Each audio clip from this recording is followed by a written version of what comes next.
الحمد لله رب العالمين والصلاة والسلام على سيد المرسلين أما بعد فأعوذ بالله من الشيطان الرجيم بسم الله الرحمن الرحيم پڑھیے الصلاة والسلام عليك يا رسول الله وعلى آلك وأصحابك يا حبيب الله الصلاة والسلام عليك يا نبي الله وعلى آلك وأصحابك يا نور الله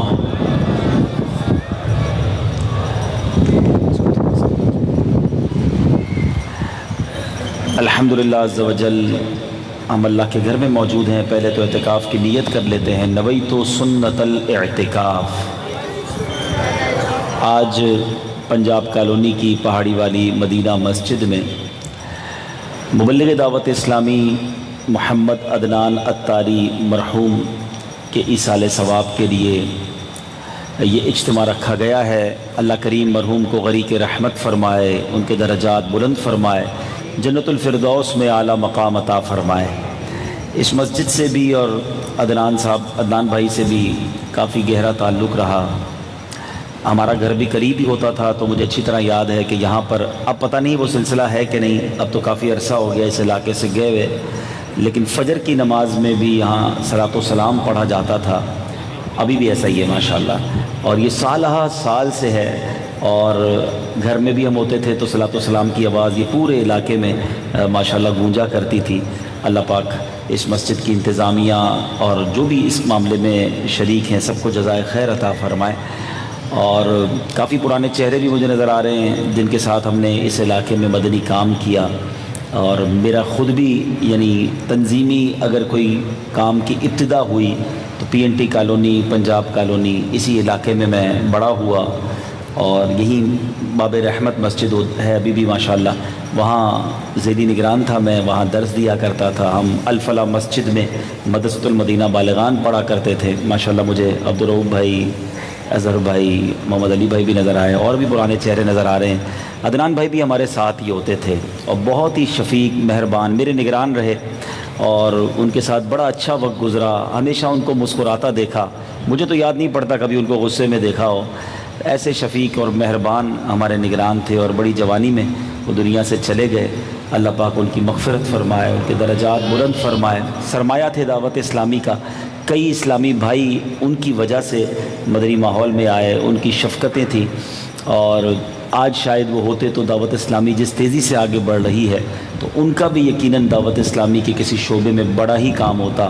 بہرحال اللہ پاک جتنا انہوں نے کام کیا اس کو اپنی بارگاہ میں قبول فرمائے، اور اللہ مجھے اور آپ کو بھی ایسا بنا دے کہ ہمارے مرنے کے بعد لوگ ہمارے بارے میں اچھی بات کریں، اچھے الفاظ سے یاد کریں۔ اللہ کرے کوئی دین کا ایسا کام کر جائیں کہ مرنے کے بعد کوئی تو کہے کہ چلیں یہ کام انہوں نے کیا تھا، یا اس کی وجہ سے یہ نیکی ہو گئی۔ اللہ کرے اخلاص بھی ملے، اور اللہ قبول بھی فرما لے، اور ہم سے ثواب جاریہ کے کام لے لے۔ مرنا تو ہم سب نے ہیں۔ عدنان بھائی جلدی چلے گئے ہیں، ایکسیڈنٹ کی موت ہو گئی، ورنہ طبعی موت تو آنی ہے نا۔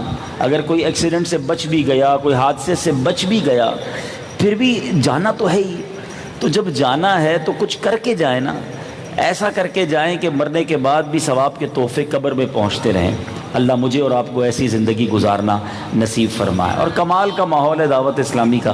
کتنے سال ہو گئے عدنان بھائی کو؟ یہ تیسری برسی ہے، 3 سال ہو گئے۔ بزرگوں کی برسی تو مناتے ہوئے سنا ہے، مگر یہ علاقے والے بھی بڑا پیار کرتے ہیں، ان کے خاندان والوں سے بھی ماشاءاللہ۔ مجھے بھی جب دعوت ملی تو میں اسی لالچ میں آیا کہ ایک تو اپنے نگران کی یاد میں اجتماع رکھا گیا تو میں چلا جاؤں، دوسرا یہ کہ پرانے اسلامی بھائیوں سے ملاقات ہو جائے گی۔ تو میں یہ دیکھیے کتنا پیارا ماحول ہے، اور بھی لوگ دنیا سے جاتے ہیں، ہمارے خاندان میں کتنے چلے گئے۔ کیا اس طرح ہر سال کو اجتماع کرتا ہے، اس طرح ہر سال کو یاد کرتا ہے؟ تو یہ کمال ہے۔ تو ایسا ماحول دعوت اسلامی کا ہے، واقعی یہ اسلامی بھائی مرنے کے بعد بھی نہیں بھولتے ہیں۔ ان کے ساتھ رہیے، دعوت اسلامی کے کسی نہ کسی شعبے میں ساتھ رہی، کوئی نہ کوئی کام اپنے ذمے لے لیجئے، کوئی نہ کوئی ذمہ داری اپنے ذمے لیجئے، ہیں تو انشاءاللہ دنیا میں نہیں رہیں گے تو جب یہ اجتماع میں جائیں گے، یہ قافلوں میں جائیں گے، یہ کسی نیکی کے کام میں جائیں گے تو ہاتھ اٹھائیں گے تو یاد کر لیں گے کہ ہمارا ایک مرحوم دوست بھی تھا، ہمارا ایک مرحوم ساتھی بھی تھا جو ہمارے ساتھ یہ کام کرتا تھا، تو ہمارے لیے دعا کریں گے۔ اللہ تعالی ہمیں اچھی صحبت نصیب فرمائے۔ یہاں ان اسلامی بھائیوں کے لیے نوجوان بھی بیٹھے ہیں، ایک درس بھی ہے، سارے غور کر لیں جو یہاں بیٹھے ہیں اور جو مجھے سوشل میڈیا پہ براہ راست بھی سن رہے ہیں یا بعد میں سنیں گے، کہ ہم یہ غور کریں کہ ہمارے پاس ایسے دوست ہیں جو مرنے کے بعد ہمیں ایصال ثواب کریں۔ سارے اپنے دوستوں کے بارے میں غور کر لیں، یعنی ہم میں سے کچھ کے دوست تو وہ ہوتے ہیں کہ جب ہم نماز پڑھنے جاتے ہیں تو مذاق اڑاتے ہیں، یار کیا ہو گیا مولوی بن گیا ہے، جب دیکھو نماز پڑھ رہا ہے۔ اجتماع کی بات کریں تو ہمیں ڈسکریج کرتے ہیں، تو ہماری حوصلہ شکنی کرتے ہیں۔ قافلے میں جانے کی بات کریں پھر مذاق اڑاتے ہیں۔ چہرے پہ داڑھی رکھ لیں تو دوستوں کو جناب پرابلم شروع ہو جاتی ہے۔ ایسے دوست کس کام کے جو مجھے اللہ رسول کے راستے پر جانے سے روکیں؟ وہ مرنے کے بعد کیا کریں گے میرے لیے؟ آپ سوچئے نا، اگر میرے دوست ایسے ہیں جن کو جنازہ ہی پڑھنا نہیں آتا تو میرے مرنے کے بعد تو میرا جنازہ بھی نہیں پڑھ سکیں گے۔ جن کو میت کو غسل دینا نہیں آتا، دوست اگر ایسے ہیں تو مرنے کے بعد مجھے غسل بھی نہیں دے سکیں گے۔ جن کو قرآن پڑھنے نہیں آتا، اگر میرے دوست ایسے ہیں تو مرنے کے بعد میری قبر پر فاتحہ بھی نہیں پڑھ سکیں گے۔ تو پھر ایسے دوست کس کام کے؟ دوست تو وہ اچھے نا کہ میں مر جاؤں تو مجھے ایصال ثواب کرے، نماز پڑھے میرے لیے دعا کرے، قرآن پڑھے میرے لیے دعا کرے، میری قبر پر آئیں وہاں فاتحہ پڑھیں۔ سوچئے ہم نے کیسے دوست اپنانے؟ دنیا سے ہم سب نے جانا ہے، دوستی وہ اچھی جو مرنے کے بعد بھی کام آئے۔ اللہ کرے کہ دل میں اتر جائے میری بات۔ اور دعوت اسلامی میں آپ کو ایسے دوست ملیں گے۔ دعوت اسلامی کا انوائرمنٹ ایسا ماحول ہے جس میں ماشاءاللہ اس طرح کے دوست ملتے ہیں جو یاد رکھتے ہیں۔ اللہ کرے کہ ہمیں اس ماحول میں استقامت بھی مل جائے اور ایسے دوستوں کا ساتھ بھی مل جائے۔ مجھے وہ حدیث یاد آ گئی، بیان تو کچھ اور موضوع لے کر آیا تھا لیکن چلیں بات چل پڑی ہے۔ مجھے ایک حدیث یاد آئی، حدیث پاک کا مضمون ہے کہ قیامت کے دن اللہ کے نیک بندے جو ہے نا وہ اللہ سے اس طرح جھگڑیں گے۔ حدیث کے الفاظ ہیں، ایک ہوتا ہے غصے والا جھگڑا اور ایک ہوتا ہے مان والا جھگڑا، پیار والا جھگڑا۔ بچہ بھی تو ماں سے الجھتا ہے نا، ضد کرتا ہے میرا یہ کام کر دو، وہ لڑائی نہیں ہو رہی ہوتی، بیسیکلی وہ پیار والا جھگڑا ہوتا ہے۔ تو فرمایا کہ ایسے اللہ کے نیک بندے ہوں گے جو اللہ کی بارگاہ میں کھڑے ہو جائیں گے اور عرض کریں گے یا اللہ تو نے ہمارے دوست کو جہنم میں ڈال دیا، جس نے ہم گواہی دیتے ہیں اس نے ہمارے ساتھ نماز پڑھی ہے، اس نے روزے رکھے ہیں، وہ ہمارے ساتھ تیری وحدانیت کا کلمہ پڑھتا تھا۔ ان بندوں کا اللہ کی بارگاہ میں اتنا بڑا مقام ہوگا کہ اللہ ان سے فرمائے گا جاؤ جا کر اپنے دوستوں کو جہنم سے نکال کے لے آؤ۔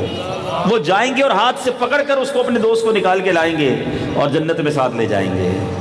یہ حدیث جب میں نے پڑھی نا تو میں نے سوچا یار کوئی ایک دوست تو ایسا ہونا چاہیے، ایسا نیک ہونا چاہیے، ایسا عبادت گزار ہونا چاہیے کہ اگر خدا نہ خواستہ میرے برے اعمال کے سبب میرے بارے میں کوئی برا فیصلہ سنا دیا جائے تو وہ دوست تو اللہ کی بارگاہ میں کھڑا ہو جائے کہ مولا میں گواہی دیتا ہوں اس نے میرے ساتھ نماز پڑھی تھی، اس نے روزے رکھے تھے، اس نے میرے ساتھ قافلے میں سفر کیا تھا۔ تو ایسے دوست بنا لو نا، مدنی انعامات کے عاملین ہوں، تلاوت قرآن کرنے والے ہوں، واقعی نیک ہوں، تلاش کرو اور پھر ان کے ساتھ کچھ وقت گزار لو، حق کے صحبت ایسا بنا لو کہ قیامت کے دن اگر اللہ انہیں کوئی مرتبہ دے تو وہ ہمیں نہ بھول جائیں۔ اللہ تعالیٰ مجھے اور آپ کو ایسے دوست نصیب فرمائے۔ مل کر درود پاک پڑھ لیں، صلو علی الحبیب صلی اللہ تعالی علی محمد صلی اللہ علیہ وسلم۔ درود پاک پڑھنے کے بے شمار فضائل و برکات ہیں اور درود پاک پڑھنے کی فضیلت اور ہے، درود پاک لکھنے کی بھی فضیلت ہے۔ سبحان اللہ۔ آج وہ حدیث سناتا ہوں، سرور کائنات علیہ الصلوۃ والسلام کا فرمان ہے جس نے کتاب میں مجھ پر درود لکھا جب تک میرا نام اس میں رہے گا فرشتے اس کے لیے استغفار کرتے رہیں گے۔ آج کل لوگوں کی عادت ہوتی ہے وہ جب دیکھو کاغذ قلم لے کے کچھ نہ کچھ لکھتے رہتے ہیں، الٹا سیدھے ہی لکھتے رہتے ہیں، عجیب عجیب شکلیں بناتے رہتے ہیں، کاغذ بھی ضائع، قلم کی انک بھی ضائع۔ یہ نہ کریں۔ اگر آپ کی کوئی اچھی صاف ستھری ڈائری ہے، آپ کی چاہے اسکول کی ڈائری ہو، کوئی رجسٹر ہو، تو شروع میں اچھے انداز سے اس پر بسم اللہ الرحمن الرحیم اور درود پاک لکھ دیں، الصلاۃ والسلام علیک یا رسول اللہ، کوئی بھی درود پاک اچھے طریقے سے لکھیں۔ مگر جب لکھیں تو اب اس کتاب کا، اس کاپی کا ادب بھی کریں، وہ پھینکنے والی رف نہ ہو، لیکن جو آپ جس کو پراپر یوز کرتے ہیں، کاروبار کے لیے یوز کرتے ہیں، یا جناب اپنے آفس میں، اپنے اسکول میں، جہاں یوز کرتے ہیں، مدرسے میں، تو اس پر لکھ دیں اور اس نیت سے لکھیں۔ بسم اللہ شریف کی بھی فضیلت یہی ہے، یعنی اس طرح کی فضیلتیں وہاں بھی ہیں کہ جب تک بسم اللہ شریف لکھا رہے گا برکتیں ملتی رہیں گی، درود پاک لکھا رہے گا، انشاءاللہ فرشتے جو ہے وہ استغفار کرتے رہیں گے۔ تو یہ انشاءاللہ اگر ہماری نیت ہوگی تو انشاءاللہ اس کی برکتیں ملیں گی۔ اللہ تعالیٰ مجھے اور آپ کو درود پاک سے سچی محبت نصیب فرمائے۔ آئیے مل کر محبت کے ساتھ درود پاک پڑھ لیں۔ صلو علی الحبیب صلی اللہ تعالی علی محمد صلی اللہ علیہ وسلم۔ پچھلے دنوں یعنی اسی مہینے میں، ذوالحجہ کے مہینے میں، دو عظیم ایونٹ جو ہیں، دو عظیم موقع آئے، اور ہر سال آتے ہیں، جو ساری دنیا میں مسلمانوں کی نظروں میں ایک زبردست اسلامی تہوار ہوتے ہیں، ایک حج اور ایک قربانی۔ اللہ تعالیٰ سے دعا کرتے ہیں یا اللہ جن جن لوگوں نے حج کیا ان کا حج قبول فرما، جنہوں نے قربانی دی ان کی قربانی بھی قبول فرما۔ مگر ایک خوبصورت بات یہ ہے کہ ان دونوں تہواروں میں، ان دونوں ایونٹس میں ایک بہت بڑے عظیم اللہ کے نبی کی یادیں ہیں، اور وہ ہیں اللہ کے خلیل حضرت ابراہیم علیہ السلام۔ آج کچھ حضرت ابراہیم علیہ السلام کے بارے میں سنتے ہیں۔ بہت سارے ہمارے اسلامی بھائی ایسے ہوتے ہیں جن کو دیگر انبیاء کے بارے میں اتنا نہیں پتہ ہوتا، حضرت ابراہیم کا مرتبہ کتنا اعلیٰ ہے اور وہ کتنے عظیم اللہ کے نبی ہیں، ان کے بارے میں آج سنتے ہیں۔ آپ کا مشہور نام ابراہیم ہے، جو کہ اب الرحیم سے بنا ہے، جس کے معنی ہے مہربان باپ۔ اب کہتے ہیں باپ کو، رحیم کہتے ہیں مہربان کو، ابراہیم، ٹھیک ہے۔ اور آپ چونکہ بہت مہربان تھے، جیسا کہ آپ کی سیرت میں اس کی مثالیں بکثرت آتی ہیں، یوں ہی آپ مہمان نوازی اور رحم و کرم میں بھی بڑے مشہور تھے، اس لیے آپ کو ابراہیم کہا جاتا ہے۔ آپ کا لقب خلیل اللہ ہے، یعنی اللہ کا دوست، اور آپ کی کنیت ابو الضیفان، یعنی بہت زیادہ مہمان نوازی کرنے والے، ابو الضیفان، بہت زیادہ مہمان نوازی کرنے والے۔ ایک روایت کے مطابق آپ کا نسب نامہ یہ ہے، ابراہیم بن تارخ بن ناحور۔ اچھا، آپ کے والد کے بارے میں کچھ لوگ غلطی سے لکھ دیتے ہیں آزر۔ آزر آپ کے والد نہیں تھے، آزر جو ہے آپ کے چچا کا نام تھا۔ وہ والد تو آپ کے مسلمان تھے، چچا کافر اور بت پرست تھا۔ آزر جو ہے وہ غیر مسلم تھا، آپ کے والد جو تھے وہ مسلمان تھے۔ حضرت ابراہیم علیہ السلام کی ولادت نمرود بن کنعان کے دور میں ہوئی اور عراق کے شہر بابل کے نواحی قصبے میں ہوئی۔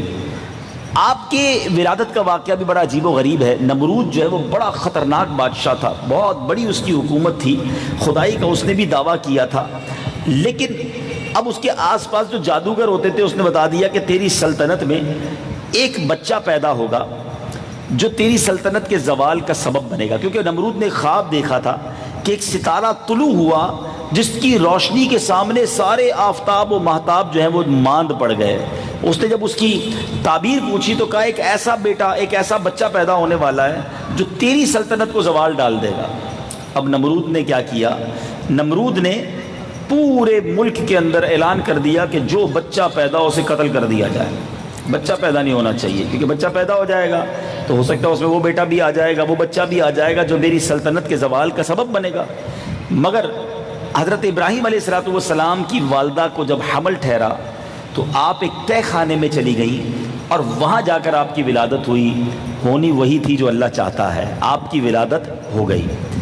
آپ کا حلیہ مبارک، سبحان اللہ، انبیاء کرام میں سرور کائنات ہمارے آقا جناب محمد مصطفیٰ صلی اللہ تعالیٰ علیہ وسلم سے شکل میں سب سے زیادہ اگر کوئی پیارے آقا کے شکل کے قریب تھا تو حضرت ابراہیم علیہ السلام ہیں۔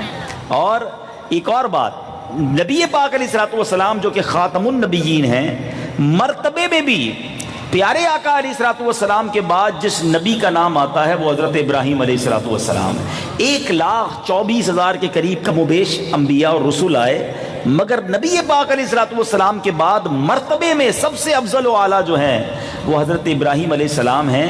اور حضرت ابراہیم کو جد الانبیاء ہیں، ابو الانبیاء بھی کہا جاتا ہے، چونکہ اپنے بعد حضرت ابراہیم کے بعد جتنے بھی نبی آئے حضرت ابراہیم سب کے والد ٹھہرے، حضرت ابراہیم ہی کی اولاد میں، حضرت ابراہیم ہی کی نسل میں ہمارے آقا جناب محمد مصطفیٰ صلی اللہ تعالیٰ علیہ وسلم ہیں۔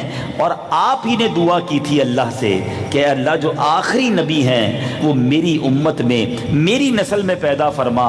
اللہ اکبر۔ اور نبی پاک فرمایا کرتے میں دعائے ابراہیم ہوں، ابراہیم کی دعا میں ہوں، میرے لیے انہوں نے دعا کی تھی۔ حضرت ابراہیم علیہ السلام کا یہ مقام ہے۔ آپ کے بڑے اوصاف ہیں، آپ زبردست مہمان نواز تھے، مہمان کے بغیر کھانا نہیں کھاتے تھے۔ آپ کا گھر سڑک کے کنارے تھا، روزانہ آپ کے دسترخوان پر کوئی مہمان ہونا چاہیے، اتنا آپ مہمان کا خیال کرتے تھے۔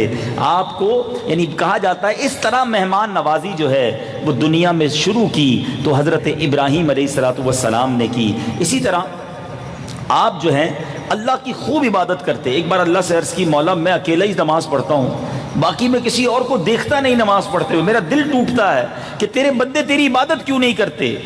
اللہ تبارک و تعالیٰ نے فرشتے بھیجے جو حضرت ابراہیم علیہ السلام کے ساتھ نماز پڑھا کرتے تھے۔ اکیلے نماز پڑھتے تھے تو آپ کو فیل ہوتا تھا کہ کوئی اور بھری دنیا میں اللہ کی عبادت نہیں کرتا، تو فرشتے بھیجے گئے جو حضرت ابراہیم علیہ السلام کے ساتھ نماز پڑھتے۔ زبردست حسن اخلاق کے آپ پیکر تھے۔ اسی طرح اب بات کرتے ہیں جو کنعان تھا، یعنی نمرود جو تھا وہ کس قدر خطرناک شخص تھا۔ نمرود بن کنعان، اس کے والد کا نام کنعان تھا، اپنے زمانے میں بہت بڑا بادشاہ تھا جسے اللہ تعالیٰ نے بہت وسیع و عریض سلطنت عطا کی تھی۔ چنانچہ امام مجاہد رحمۃ اللہ تعالیٰ فرماتے ہیں دنیا کی مشرق و مغرب کی سلطنت رکھنے والے 4 ہی لوگ گزرے ہیں، یاد رہے، پوری دنیا کی حکومت صرف 4 لوگوں کو ملی، 2 ایمان والے اور 2 کفار تھے، 2 مشرک تھے۔ جو 2 ایمان والے تھے اس میں حضرت ذوالقرنین اور حضرت سلیمان علیہ نبینا علیہ السلام، ان کو پوری دنیا کی حکومت ملی۔ اور 2 جو کافر تھے جن کو پوری دنیا کی حکومت ملی اس میں ایک نمرود اور ایک بخت نصر۔ ٹھیک ہے، اچھا نمرود کو کہتے ہیں اللہ تعالیٰ جب ڈھیل دیتا ہے، اب اس کو اتنی بڑی سلطنت ملی، ہونا یہ چاہیے تھا وہ اللہ کا شکر گزار بن جاتا، رب کی رحمت مانتا، اللہ کا احسان مانتا، وہ خود ہی کو خدا سمجھنے لگ گیا اور اپنی عبادت کا حکم دیتا۔ اس کے دروازے پر اعلیٰ حضرت امام علیہ السلام لکھتے ہیں کہ اس کے دروازے پر ایک ایسا درخت تھا، عجیب و غریب درخت، ذرا سنیے گا، کہ اس کا سایہ بالکل نہیں تھا، لیکن جب ایک بندہ اس کے نیچے کھڑا ہوتا تو درخت کا اتنا سایہ شروع ہو جاتا، ایک بندے کو پورا ہو جاتا، 2 بندے آ جاتے 2 کو پورا ہو جاتا، 1,00,000 لوگ بھی آ جاتے تو اس کا سایہ 1,00,000 لوگوں کو پورا ہو جاتا، یعنی سایہ بڑھتا رہتا، 1,00,000 سے 1 بھی بڑھتا تھا تو کسی کو بھی سایہ نہیں ملتا تھا، اتنا عجیب و غریب درخت تھا۔ اسی طرح اس کے پاس ایک حوض تھا، بڑا سا تالاب کہہ لیں، اس پہ سب لوگ صبح آ کر اپنا اپنا پیالہ ڈالتے، کوئی دودھ ڈالتا، کوئی شہد ڈالتا، کوئی پانی ڈال دیتا، سب چیزیں اپنی اپنی پسند کی ڈالتے، اور یہ خلط ملط ہو کر ایک عجیب سا مرغوبہ بن جاتا۔ مگر شام کو جو بندہ آ کر اپنا پیالہ ڈالتا، صبح دودھ ڈالا ہوتا تو اس پیالے میں دودھ ہی آیا کرتا تھا۔ اب یہ 2 عجیب و غریب چیزیں اس کے پاس تھیں، اور اس سے ہو سکتا ہے اس زمانے کے لوگ بہک جاتے ہوں، کبھی جادو کا اثر ہوتا ہے، کبھی آنکھوں کا، جس کو کہتے ہیں نا کہ ہیپاٹائٹس کر لیا جاتا ہے، ہیپناٹائز کر لیا جاتا ہے، ہیپناٹائز کر کے بھی آنکھوں کا شوبدہ دکھا کر بھی وہ لوگ آج بھی لوگوں کے ساتھ کھیل کھیل جاتے ہیں۔ تو اس زمانے میں بھی ایسا ہوا اور جناب لوگ اس کی طرف چلے جاتے تھے۔ اب حضرت ابراہیم علیہ السلام حالانکہ وہ ہستی ہیں جن کے بڑے امتحان لیے گئے۔ آپ کو جو ہم قربانی کرتے ہیں، آج تو ہم بکرے کی قربانی کرتے ہیں، گائے کی قربانی کرتے ہیں، اس زمانے میں حضرت ابراہیم سے قربانی مانگی گئی تھی بیٹے کی، اور وہ بیٹا کون تھا؟ حضرت اسماعیل علیہ السلام۔ اور حضرت اسماعیل علیہ السلام 99 سال کی عمر میں آپ کو ملے تھے، آپ کی اولاد نہیں تھی، آپ دعا کرتے رہتے تھے اسمع یا ایل، اسمع یا ایل۔ اسمع عربی میں کہتے سن، ایل عبرانی زبان میں کہتے اے میرے خدا، اے اللہ میری سن لے۔ 99 سال کی عمر میں بیٹا ملا، آپ نے اس کا نام ہی اسماعیل رکھ دیا۔ جس کو 10-15 سال بعد بیٹا ملے، ساری گھر کی آنکھوں کا تارا ہوتا ہے نا۔ 99 سال کی عمر میں بیٹا ملا، مگر اب حکم ہوا کہ اسے قربان کرنا ہے۔ آپ اسے قربان کرنے چلے، منع نہ کیا۔ آج ہم سے وقت نہیں نکالا جاتا، آج جیب سے پیسے اللہ کی راہ میں نہیں نکلتے، لوگ پوری زکوٰۃ نہیں دیتے۔ قربانی میں بھی کئی لوگوں نے گڑبڑ کی ہوگی کہ پورے گھر پر قربانی واجب تھی، ایک ہی قربانی کا بکرا لے آئے، وہ بھی خاندان والوں کو دکھانے کے لیے۔ ایسا نہ کیا کرو۔ اگر جو چیز واجب ہو گئی، جو چیز ہم پر لازم ہو گئی، اب وہ پیسہ ہو، وقت ہو، قربانی ہو، دیا کریں۔ حضرت اسماعیل کی قربانی کرنے چلے حضرت ابراہیم۔ ایک موقع پر مکے کو آباد کرنے کے لیے کیا شاندار نظام رب نے کیا کہ حکم ملا کہ بی بی ہاجرہ اور حضرت اسماعیل کو لکو دک صحرا میں چھوڑ کے آ جاؤ۔ آج لوگ کہتے ہیں میں اپنے گھر والوں کو چھوڑ کے کیسے جاؤں کہیں دین کے کام کے لیے، حالانکہ یہاں تو گھر میں فیملی وغیرہ سب ہے، یقیناً حقوق پورے کرنے چاہیے فیملی کے، مگر بچہ اور اس کی والدہ ہیں، پورے مکے میں اور کوئی نہیں ہے، بالکل صحرا ہے، آپ چھوڑ کر چلے گئے۔ مگر اللہ نے کیا انتظام کیا کہ حضرت اسماعیل کے ایڑیوں کی رگڑ سے زمزم کے کنویں کو جاری کر دیا۔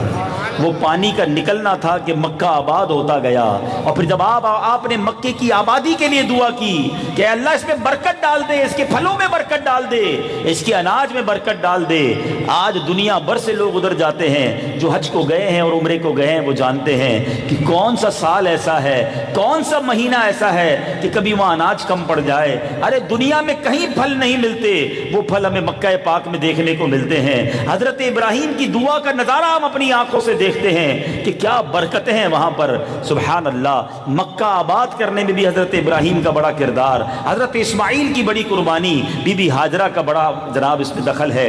اور اب بات کرتے ہیں حضرت ابراہیم علیہ السلام نے اپنی قوم کو جب اللہ کی طرف بلایا، کیا خوبصورت انداز تھا، یہ ذرا سمجھیے گا۔ کچھ لوگ تاروں کی پوجا کرتے تھے، کچھ لوگ چاند کی عبادت کرتے تھے، کچھ لوگ سورج کی عبادت کرتے تھے۔ قرآن میں زبردست طریقے سے ان تینوں قسم کے لوگوں کو کس طرح حضرت ابراہیم نے سمجھایا، لاجک دیکھیں، حکمت دیکھیں۔ آپ نے قرآن فرماتا ہے کہ جب آپ نے دیکھا کہ کچھ لوگ جو ہے ستارے کی عبادت کر رہے ہیں، ستارہ دیکھا تو لوگوں سے کہا تم اس کی عبادت کرتے ہو؟ قرآن میں کیا کہا؟ فَلَمَّ جَنَّ عَلَيْهِ اللَّيْلُ رَأَىٰ كَوْكَبًا، پھر جب ان پر رات کا اندھیرا چھایا تو ایک تارا دیکھا، قال هذا ربی، فرمایا کہ کیا تم اسے میرا رب ٹھہراتے ہو؟ اب جب صبح ہوئی، اجالا ہوا تو تارا چھپ گیا، تو آپ نے فرمایا فلما افل قال لا احب الافلین، جب وہ ڈوب گیا تو فرمایا میں ڈوبنے والوں کو پسند نہیں کرتا ہوں۔ وہ رب کیسے ہو سکتا ہے جو صبح ہوئی تو چھپ گیا؟ اب صبح ہوئی تو اس کے بعد پھر رات آئی تو چاند دیکھا، کچھ لوگ چاند کی پوجا کرتے تھے، آپ نے فرمایا فلما رأى القمر بازغا قال هذا ربی، پھر جب چاند دیکھا چمکتا ہوا تو فرمایا کیا میرا رب اسے کہتے ہو؟ فلما افل قال لئن لم يهدني ربي لأكونن من القوم الضالين، جب وہ ڈوب گیا، صبح ہوئی تو چاند بھی غائب ہو جاتا ہے نا، جب وہ ڈوب گیا تو فرمایا اگر مجھے میرے رب نے ہدایت نہ دی ہوتی تو میں بھی گمراہ لوگوں میں سے ہوتا۔ فلما رأى الشمس بازغة قال هذا ربی، اب سورج کو پوجا کرنے والوں کو کہا کہ جب سورج کو چمکتا ہوا دیکھا تو فرمایا اسے میرا رب کہتے ہو؟ هذا اکبر، یہ تو سب سے بڑا ہے۔ فلما افلت قال یا قوم انی بریء مما تشرکون، شام ہوئی تو سورج بھی غروب ہو گیا نا، تو آپ نے فرمایا میری قوم میں ان چیزوں سے بیزار ہوں جنہیں تم اللہ کا شریک ٹھہراتے ہو۔ سب کو سمجھایا، پریکٹیکل کر کے بتایا۔ اب جو بتوں کی پوجا کرتے تھے ان کے ساتھ بھی کمال کیا آپ نے، اس قوم نے بڑا آپ کو اپنی طرف بلانے کی کوشش کی، آپ ان کی باتوں میں نہ آتے۔ ایک بار قوم کے سارے لوگ میلے میں گئے تھے، آپ ان کے بت خانے میں گئے، دیکھا اتنے سارے بت اپنے ہی ہاتھ سے اپنے خدا بنائے اور انہی کی پوجا کر رہے ہیں۔ آپ نے کلاڑا اٹھایا، کسی کا ہاتھ توڑ دیا، کسی کا پیر توڑ دیا، کسی کا سر توڑ دیا، اور جو سب سے بڑا بت تھا اس کے کاندھے پہ کلاڑا رکھ کے باہر آ گئے۔ جب قوم کے لوگ واپس آئے تو ان کی تو حالت خراب ہو گئی، دیکھا کہ یہ کیا ہوا ہمارے خداؤں کے ساتھ جن کی ہم پوجا کرتے ہیں، ان کے تو ہاتھ پیر ٹوٹے ہوئے ہیں، کس نے کیا؟ سارے لوگ غصے میں بھر گئے، کس نے کیا؟ ایک نوجوان ہے جو ہمارے بتوں کی پوجا نہیں کرتا، وہ اللہ وحدہ کی بات کرتا ہے، اسی کو بلاؤ، اسی نے کیا ہوگا۔ حضرت ابراہیم کو بلایا گیا، حضرت ابراہیم سے کہا کہ یہ کس نے کیا ہے؟ تو آپ نے فرمایا یہ تمہارا جو بڑا ہے اسی سے پوچھ لو نا، سب سے بڑا ہے، اسی کے کاندھے پہ کلاڑا رکھا، اسی سے پوچھ لو۔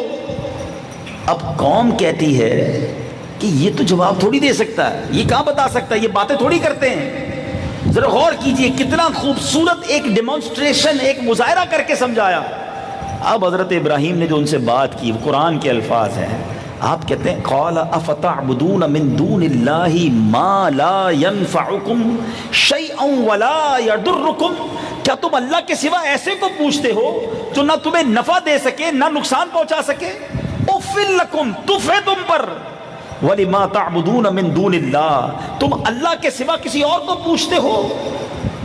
افلا تعقلون، تمہیں عقل نہیں ہے؟ کتنا شاندار مظاہرہ تھا کہ جب یہ اپنے آپ کو توڑنے سے نہیں بچا سکتے تمہیں کیا بچائیں گے؟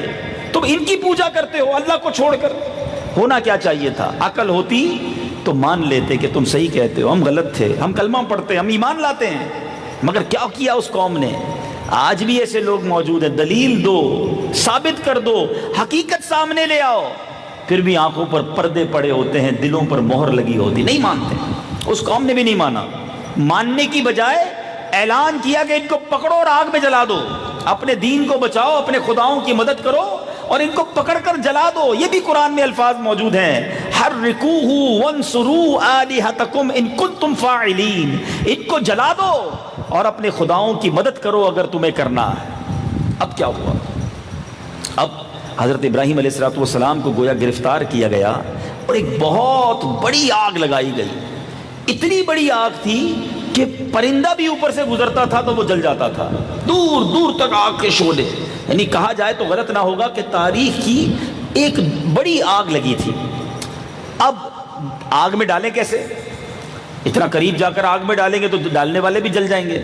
تو اب اس زمانے میں جیسے آج کل توپ ہوتی ہے نا، گولا پھینکا جاتا ہے، گوپن کہلاتی تھی، آپ کو اس کے ذریعے اس آگ میں پھینکا جانے لگا۔ تو جب آپ کو آگ میں پھینکا جانے لگا تو اللہ کی ساری مخلوق، جانور، چرند پرند اللہ سے عرض کرنے لگے، مولا دنیا میں تیرا ایک ہی نام لینے والا ہے، اگر آج اسے بھی جلا دیا گیا تو تیرا کوئی نام لینے والا نہ ہوگا، مولا تو ہمیں اجازت دے ہم ابراہیم کی مدد کریں۔ اللہ کی طرف سے کیا فرمان ہوا کہ ابراہیم میرا بندہ ہے، میرا خلیل ہے، اگر یہ تم سے مدد مانگے تو کر لو مدد، ورنہ میں اس کے لیے کافی ہوں۔ تو حضرت ابراہیم علیہ السلام کے پاس پانی کا فرشتہ حاضر ہوا کہ حضور ہمیں اجازت دیں، ہم بارش برسا کر ابھی اس آگ کو بجھا دیتے ہیں۔ پانی کا فرشتہ تو بارش برسا دیتا۔ ہوا کا فرشتہ آیا کہ حضور اجازت دیں، میں تیز آندھی چلاتا ہوں، یہ پوری آگ بجھ جائے گی۔ آپ نے فرمایا مجھے تمہاری کوئی ضرورت نہیں ہے، مجھے تمہاری مدد کی ضرورت نہیں ہے۔ اب آپ کو آگ میں بالکل پھینک دیا گیا۔ جیسے ہی آپ آگ کے قریب پہنچے، اب جبریل امین حاضر ہوئے، عرض کرتے حضور میری کوئی خدمت کی حاجت ہے، کوئی سروس میرے لیے؟ آپ نے فرمایا مجھے تمہاری کوئی ضرورت نہیں۔ کہا پھر ایک کام کرے، اللہ سے تو عرض کر دیں، آپ ہم سے مدد نہیں مانگ رہے، اللہ سے تو کہہ دے وہ آپ کی مدد فرمائے۔ اب ذرا سنیے گا جو آج میرے بیان کا موضوع ہے، جو میں آج آپ کو درس اور پیغام دینے آیا ہوں، کہ جبریل امین نے حضرت ابراہیم سے کہا کہ آپ ہم سے مدد نہیں مانگ رہے، آپ اللہ سے تو عرض کر دیں نا۔ آپ نے فرمایا اللہ دیکھ رہا ہے جو میرے ساتھ ہو رہا ہے، وہ میرا مالک ہے، وہ خالق ہے، وہ مجھے میرے لیے بہترین فیصلہ کرنے والا ہے، وہ جو بہتر چاہے گا وہ کرے گا، مجھے کیا ضرورت ہے اسے کہنے کی۔ اللہ اکبر، یہ توکل کا وہ لیول تھا، اللہ پر بھروسے اور اللہ پر یقین کا وہ معیار تھا کہ آج یقیناً دعا مانگنا بڑی اچھی بات ہے، مگر انسان اگر یہ سوچ لے کہ اگر میں مشکل میں ہوں اور میں اسی پر صبر کر لوں تو یہ بھی تو رب کی طرف سے آئی ہے نا، وہ چاہتا ہے اگر مجھے میرا امتحان لینا تو میں اس کے لیے بھی تیار ہوں۔ وہ پنجابی شاعر کہتے ہیں نا، جے سونا میرے دکھ وچ راضی، جے سونا میرے دکھ وچ راضی، میں سکھ نو چلے پاواں۔ جب میرا رب اگر میرے دکھ میں راضی ہے تو مجھے سکھ کا کیا کرنا ہے، وہی میرا امتحان لینا چاہتا ہے تو میں اللہ کے فیصلوں پر راضی ہوں۔ یہ بڑی اہم بات ہے۔ اور آج اگر تھوڑے دنوں کے بعد جیسے ہی ابھی یہ ختم ہوگا، کیا نام ہے، ذو الحجہ کا مہینہ، آپ پھر محرم کی باتیں شروع کر دیں گے، کربلا والوں کی واقعات سنیں گے، تو ذرا پتہ ہے آپ کو امام حسین رضی اللہ تعالیٰ عنہ کے بچپن میں ہی مشہور ہو گیا تھا کہ آپ شہید ہوں گے۔ مولا علی کو تو وہ مقام بھی دکھا دیا گیا تھا۔ پیارے آقا علیہ السلام کی بارگاہ میں فرشتے کربلا کی مٹی لے کر آئے تھے کہ حضور یہ حسین وہاں جا کر شہید ہوں گے۔ مگر بتائیے نا، کسی موقع پر کیا کبھی بی بی فاطمہ نے نبی پاک سے عرض کیا حضور دعا کر دیں، آپ کی دعا تو فوراً قبول ہوتی ہے، حسین کو شہید نہ کیا جائے؟ مولا علی کہہ دیتے حضور آپ دعا کر دیں کہ میرے بیٹے رخت جگر کو کربلا کے میدان میں پیاسا نہ ستایا جائے، نہ مارا جائے۔ کسی نے نہیں کہا، everybody is ready for examination, پورا خاندان تیار تھا اس امتحان کے لیے۔ زباں پر شکوے رنج و الم لایا نہیں کرتے، زباں پر شکوے رنج و الم لایا نہیں کرتے، نبی کے نام لیوا غم سے گھبرایا نہیں کرتے۔ امتحان تو آئیں گے، زندگی ساری سخی ہو یہ ضروری نہیں ہے۔ کوئی بیمار ہوگا، کوئی قرضے میں آ جائے گا، کاروبار کی پرابلم آئے گی، کبھی خوف آ جائے گا، کبھی نقصان ہو جائے گا، یہ زندگی اسی طرح گزرتی ہے۔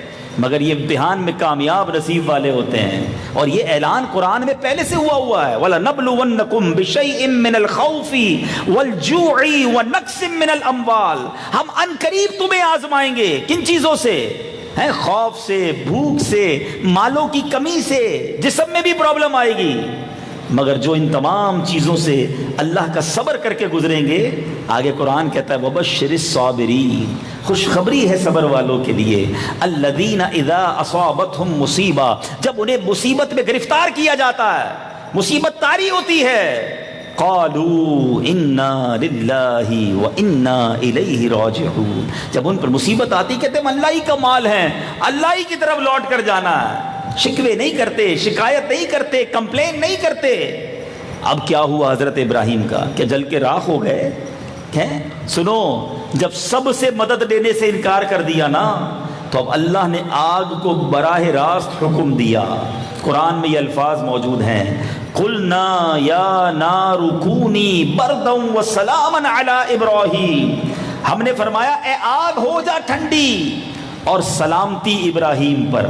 حضرت ابراہیم اس آگ میں ایک روایت کے مطابق 40 دن رہے، جس کے قریب سے پرندہ گزرتا تھا تو جل جاتا تھا، مگر آپ 40 دن کے قریب اس آگ میں رہے۔ جو رسیاں باندھی تھی وہ رسیاں تو جل گئیں، آپ کا بال بھی پیکا نہیں ہوا، بالکل صحیح سلامت آپ باہر آتے ہیں۔ اچھا، یہ توکل اتنا تھا، حوصلہ اتنا تھا، اللہ پر بھروسہ اتنا تھا۔ اس وقت آپ کی عمر کتنی تھی؟ ایک روایت کے مطابق اس وقت جس وقت آپ کو آگ میں پھینکا گیا نا، آپ کی عمر مبارک 16 یا 20 برس تھی۔ ذرا سوچئے اس جوانی کے عالم میں اللہ پر بھروسہ کیسا تھا، اللہ پر یقین کیسا تھا۔ بڑی خوبصورت بات شاعر کہتے ہیں نا، اگر آج بھی ہو ابراہیم سا ایمان پیدا، بات اس یقین کی ہے، اس ایمان کی ہے۔ اگر آج بھی حضرت ابراہیم جیسا ایمان مل جائے تو کیا ہوگا؟ اگر آج بھی ہو ابراہیم سا ایمان پیدا، آگ کر سکتی ہے انداز گلستاں پیدا، آج بھی آگ گلزار بن جائے گی اگر حضرت ابراہیم والا ایمان اس کا ذرہ ہی مل جائے۔ ایک اور خوبصورت بات، یہ عقل سے فیصلہ نہیں تھا، ہر چیز عقل سے نہ ڈیسائیڈ کیا کرو۔ عقل تو کہتی تھی آگ میں جائیں گے جل جائیں گے، جل کے راکھ ہو جائیں گے، مگر عشق نے کہا یہ امتحان ہے، اور عشق والے ہی اس امتحان میں کامیاب ہوتے ہیں۔ شاعر کہتے ہیں نا، شاعر مشرق نے کہا بے خطر کود پڑا آتش نمرود میں عشق، عقل تھی محو تماشائے لبے بام، ابھی عقل سوچتی رہ گئی اور بے خطر آگ میں جو ہے عشق نے فیصلہ کر لیا۔ عقل والوں کے نصیبوں میں کہاں ذوق جنون، عشق والے ہیں جو ہر چیز لٹا دیتے ہیں۔ تو بہرحال میرے بیچ اسلامی بھائیو، یہ قرآنی واقعہ ہے، اس کو پڑھیے، قرآن سے پڑھیے۔ میں نے تو آپ کو اس کی سمری بیان کی ہے، میں آپ کو قرآن پاک کا پارہ بتا دیتا ہوں۔ 17ویں پارے سورہ انبیاء میں آپ کو یہ پورا واقعہ ملے گا، اس کا ترجمہ پڑھیں، اس کی تفسیر پڑھیں تو ایمان تازہ ہو جائے گا۔ اب یہاں جو ایک اور بات سیکھنی ہے کہ ہمیں اپنی زندگی میں اللہ پر بھروسہ کرنا سیکھنا ہے، توکل کرنا سیکھنا ہے۔ جن کو توکل کی نعمت مل جاتی ہے نا، وہ بڑے بڑے امتحانات سے گزر جاتے ہیں۔ آج مسئلہ یہی تو ہے، ہم سب پر بھروسہ کرتے ہیں، ہم رب پر بھروسہ نہیں کرتے۔ ہم کہتے ہیں یار فلاں منسٹر سے دوستی ہو جائے گی نا، فلاں صاحب ثروت فلاں سیٹ سے دوستی ہو جائے گی، فلاں بندے سے رابطہ ہو جائے گا تو مشکل میں کام آئے گا، اپنے ذرا مشکل میں آسانی ہو جائے گی۔ دنیا والوں میں ہم اپنی مشکل کا حل ڈھونڈتے ہیں، ہم اللہ کی بارگاہ میں سر نہیں جھکاتے، ہم اللہ پر یقین نہیں کرتے، ہم رب پر بھروسہ نہیں کرتے۔ توکل کس چیز کا نام ہے؟ توکل اس کو کہتے ہیں کہ بندہ اسباب پر نہیں، خالق اسباب پر یقین رکھے ہیں۔ بندہ یہ سوچتا ہے کہ یار پیسے ہوں گے نا تو سارے غم دور ہو جائیں گے، بیمار ہوں گا تو علاج کروا لوں گا، پیسے ہوں گے تو مشکل گھڑی میں کام آ جائیں گے، پریشانی دور ہو جائے گی، مکے مدینے بھی جانا ہوگا تو پیسے ہوں گے تو حج پہ بھی چلا جاؤں گا، عمرے پہ بھی چلا جاؤں گا۔ یہ بہت بڑی بے وقوفی ہے، یہ زبردست شیطان کا وار ہے۔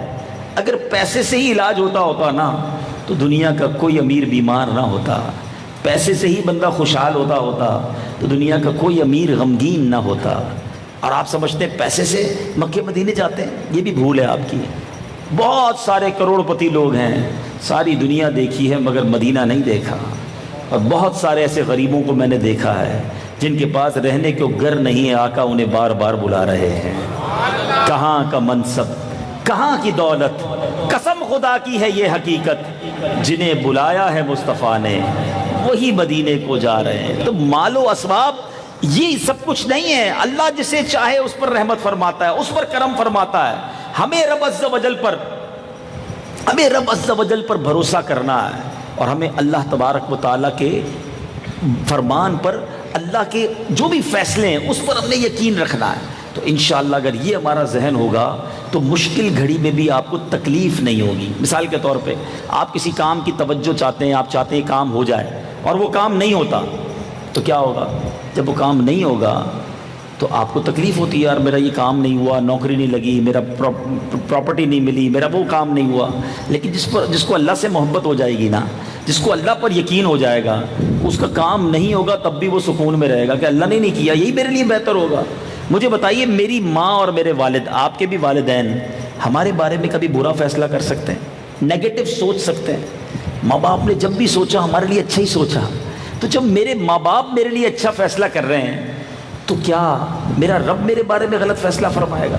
جو میرے لیے بہتر ہوگا میرا رب وہ فرما رہا ہے، مجھے نہیں پتا، اللہ جانتا ہے، تم نہیں جانتے۔ اللہ نے قرآن میں فرمایا ہے ہم نہیں جانتے ہمارے لیے کیا بہتر ہے، اللہ جانتا ہے کیا بہتر ہے۔ بھروسہ کرنا سیکھو۔ حدیث پاک کا مضمون ہے، جب تم اللہ پر بھروسہ کرو جیسا بھروسہ کرنے کا حق ہے، اللہ تمہیں وہاں سے روزی دے گا، ایسے روزی دے گا جیسے پرندوں کو روزی دیتا ہے۔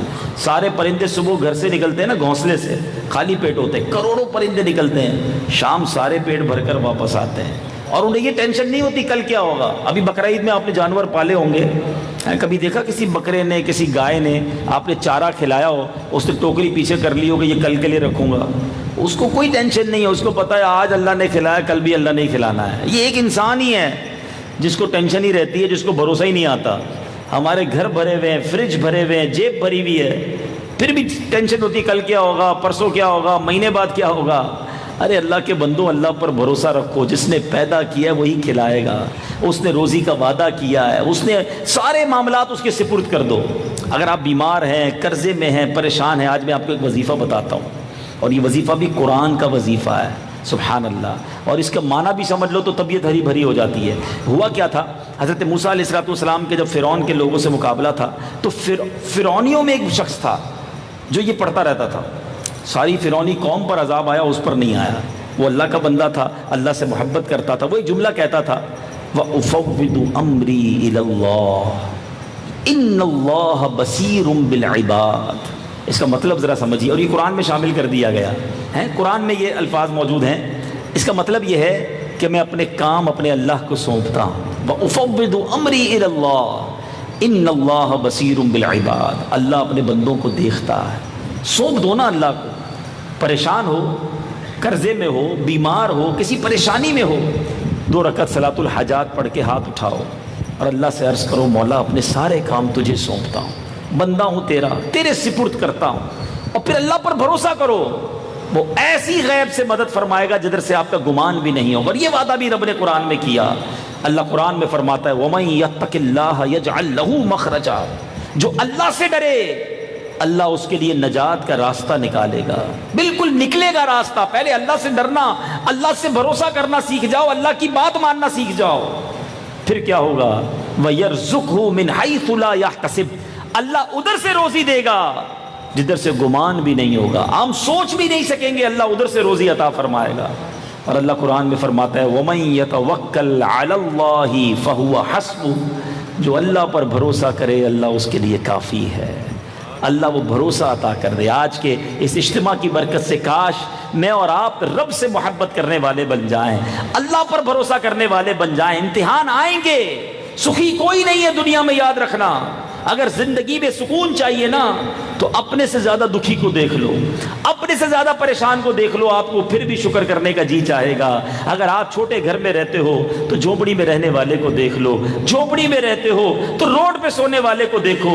ارے روڈ پہ سونے والا بھی ہاسپٹل کے بستر پر پڑے ہوئے شخص کو دیکھے کہ ٹھیک ہے میں زمین پر سوتا ہوں، وہ تو اسپتال میں نالیاں لگی ہوئی ہیں، اور جناب وہ کیسے کھاتا ہے، کیسے استنجا کرتا ہے، طرح طرح کی بیماریوں میں لوگ گرفتار ہیں۔ ارے جو بندہ آزاد ہے وہ قیدی کو دیکھے کہ لوگ جیلوں میں پڑے ہیں، سالوں سے پڑے ہیں۔ یہ عید آپ نے اپنے گھر والوں کے ساتھ منائی ہے، رمضان اپنی فیملی کے ساتھ منایا ہے، قید میں لوگوں نے رمضان بھی جیل میں منایا، عید بھی جیل میں منائی۔ سوچو کیسے گھر یاد آتا ہوگا۔ خدا را اللہ کا شکر ہر حال میں کریں۔ ہم سے زیادہ لوگ پریشان ہیں، ہم سے زیادہ لوگ دکھی ہیں، ہم کیوں آگے والے کو دیکھ کر پریشان ہوتے ہیں؟ ارے اپنے سے پیچھے والے کو دیکھو، اللہ نے کروڑوں سے اچھا بنایا ہے۔ ایک بزرگ کے بارے میں آتا ہے وہ کہیں سڑک پر جا رہے تھے، پیر میں چپل نہیں تھے، کہا یا اللہ تو نے مجھے چپل بھی نہیں دیے۔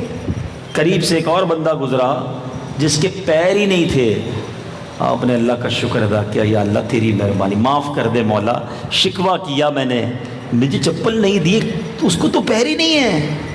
تو اگر کسی تکلیف میں ہو، پریشانی میں ہو، اپنے سے کمتر لوگوں کو دیکھو اور ہر حال میں اللہ کا شکر ادا کرے۔ اللہ نے مجھے اور آپ کو کروڑوں سے اچھا بنایا ہے، یقین کرو کروڑوں سے اچھا بنایا ہے، اور جو شکر ادا کرتا ہے اللہ اسے اور عطا فرماتا ہے۔ یہ بھی اللہ نے قرآن میں وعدہ کیا ہے، لَإِن شَكَرْتُمْ لَأَزِيدَنَّكُمْ، تم میرا شکر ادا کرو میں تمہیں اور عطا کروں گا۔ کرو تو صحیح شکر۔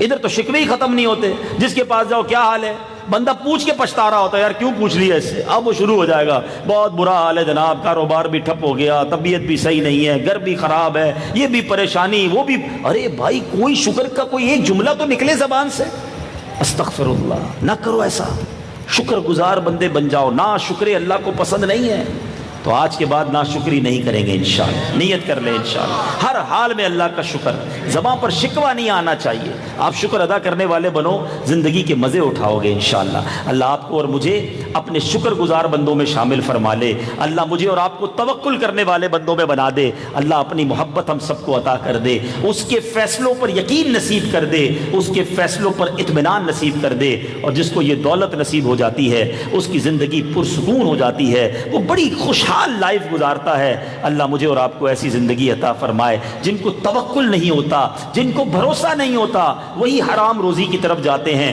وہی چوری کی طرف جاتے ہیں، ڈکیتی کی طرف جاتے ہیں، رشوت اور ملاوٹ کا کام کرنے کی طرف چلے جاتے ہیں، کیونکہ وہ سمجھتے ہیں یار اس طرح تو زندگی کیسے گزرے گی، تھوڑے تھوڑے پیسے بنا کر میں کب امیر بنوں گا۔ انہیں اللہ پر بھروسہ ختم ہو جاتا ہے، اس لیے وہ شارٹ کٹ کی طرف جاتے ہیں۔ نہیں میرے بیچے اسلامی بھائیوں، اللہ نے جو میرے نصیب میں لکھا ہے، ایک آخری جملہ ہو سکے تو یاد کر لو، ایک جملہ یاد کر لو کہ جو میرے نصیب میں لکھا ہے وہ مجھ سے کوئی چھین نہیں سکتا، اور جو میرے نصیب میں نہیں ہے وہ مجھے کوئی دے نہیں سکتا۔ جو میرے نصیب میں ہے وہ مجھے مل کر رہے گا۔ آپ حلال پر جمے رہو، ڈٹے رہو، اللہ کے بھروسے پہ رہو، اللہ تمہیں اسی میں برکت ڈال دے گا۔ اللہ تعالیٰ مجھے اور آپ کو فقط رزق حلال نصیب فرمائے، رزق حرام سے ہمیشہ محفوظ فرمائے۔ آخر میں ایک بار پھر دعا گو ہوں، اللہ کریم ہمارے عدنان بھائی کی مغفرت فرمائے اور ان کے درجات بلند فرمائے، اور آپ سے گزارش کروں گا کہ آپ بھی دعوت اسلامی کے ماحول سے وابستہ رہیں، جہاں انبیاء، صحابہ، اولیاء، اہل بیت کی محبت ہمارے دلوں میں ڈالی جاتی ہے۔ آج اللہ کے خلیل حضرت ابراہیم کی باتیں سنی ہیں، کیا خوبصورت ان کی زندگی اور کیسی سبق آموز لائف ہے۔ اللہ اس سے مجھے اور آپ کو سبق لینا نصیب فرمائے۔ اور میں دعوت اسلامی کے مدنی قافلے، سبحان اللہ، یہ زبردست ذریعہ ہیں اپنے اندر اپنی تربیت کے لیے، اور سبحان اللہ محرم میں ایک مدنی قافلوں کی ریل پیل ہوتی ہے۔ جب ہم بھی اس علاقے میں تھے اس زمانے میں بھی ہم مدنی قافلوں میں، عدنان بھائی کے ساتھ بھی کئی مدنی قافلوں میں مجھے سفر کرنے کا موقع ملا۔ ہم پہلے غالباً مہراب پور میراب پور جاتے تھے، اس میں بھی ہم ساتھ جاتے تھے، اور اس کے بعد بھی کئی شہروں میں جانا ہوا۔ تو اب ماشاءاللہ ہمارے اس علاقے سے مدینۃ الاولیاء ملتان، سبحان اللہ، پہلے ملتان ہم 3 دن اجتماع کے لیے جاتے تھے، چلیں بھائی اس کی بھی یاد تازہ ہو جائے گی۔ تو ملتان شریف 7 سپٹمبر کو قافلے روانہ ہو رہے ہیں، تو نیت کریں انشاءاللہ۔ اس میں ایک نیت یہ بھی شامل کر لیتے ہیں کہ اس قافلے کا ثواب، جو بھی سفر کریں وہ اہل بیت اطہار امام حسین رضی اللہ تعالیٰ عنہ، حضرت ابراہیم کا بھی ایصال ثواب کر لیں، اور ہمارے مبلغ دعوت اسلامی مرحوم عدنان بھائی، اور بھی ہمارے کئی مبلغین یہاں سے، ہمارے کاشف بھائی بھی وصال ہوا، اور بھی اسلامی بھائی یہاں سے، ریحان بھائی، جی ریحان بھائی کا وصال ہوا، اور بھی جو ہمارے ساتھی دنیا سے رشتہ دار چلے گئے، سب کے ایصال ثواب کی نیت کر لیں، تو سفر کریں گے انشاءاللہ قافلے میں۔ دعا کرتا ہوں یا اللہ جو جو اس بار محرم میں مدنی قافلے میں سفر کرے اسے حج کی سعادت نصیب فرما، جلدی جلدی مدینہ دکھا دے، تو ہمت کریں اور انشاءاللہ مدنی قافلے میں سفر کریں۔ اللہ پاک ہم سب کو عمل کرنے کی توفیق عطا فرمائے۔ صلو علی الحبیب، دعا کریں، صلاۃ و سلام کے لیے کھڑے ہو جائیں انشاءاللہ۔ مجھے پانی پلائے بیٹا، پانی پلائیے گا۔